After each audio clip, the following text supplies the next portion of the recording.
सावित्री सब्जी लेने बाजार गई होती है कि तभी उसकी नजर मिनी स्कर्ट पहनकर बाइक पर जा रही एक लड़की पर जाती है जिसकी पूरी टांगे दिखाई दे रही थी। ये देख सावित्री अपनी आंखें बंद करते हुए कहती है, छी छी शर्मो हया तो जैसे बेची खाई आजकल की लड़कियों ने, कैसे कैसे कपड़े पहनकर घूमती हैं। अरे इतने छोटे कपड़े तो हमारे जमाने में 5 साल की बच्चियां भी नहीं पहनती थी जितनी अब 25 साल की पहनती हैं। बुड़बुड़ाते हुए सावित्री घर आती है जहाँ वो टीवी पर सूर्य ग्रहण की खबर देखती है। क्या आज सूर्य ग्रहण है? ठीक है, तो जब तक ग्रहण है कोई भी खाना नहीं खाएगा। और तू बड़ी बहू, तू खाने में तुलसी के पत्ते डाल दे। सर पर घूंघट ओढ़े रेखा मुंडी हिलाती है।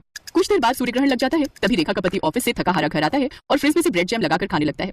ये देख सावित्री गुस्से में चिल्लाते हुए कहती है, हे राम कर दिया ना अब सगुन, भला ग्रहण में कौन खाना खाता है? क्या माँ, अब भूख लग रही है तो कुछ खाओ भी ना क्या? ठीक ही तो कह रहा है वो। अब ये सब पुराने विचारों को त्याग भी दो सावित्री। आप तो चुप ही रहिए। और तू बड़ी बहू, यहाँ खड़ी खड़ी मेरी शक्ल क्या देख रही है? तू इसे रोक नहीं सकती थी? माँ जी वो मैं। अब क्या बकरी की तरह मैं कर रही है? अपना पल्लू ठीक करिए, सर से खिसकना नहीं चाहिए। बहुएं जितनी मर्यादा में रहें उतनी ही अच्छी लगती हैं। अरे हम भी थे, जितना मर्जी काम करते थे, लेकिन मजा आले कि कभी घूंघट सर से सरका हो। 3-3 मिनट के पानी के कुएं से उठा कर लाना, भैंसों का खेतों का सब काम देखना, कितना काम होता था हमारे जमाने में। लेकिन एक आजकल की बहुओं को तो आटा गूंथने से लेकर बर्तन धोने तक हर काम के लिए बस एक मशीन चाहिए और छोटे छोटे कपड़े पहनकर इनसे किटी पार्टी करवा लो बस। लेकिन मेरे घर में ये सब नहीं चलेगा।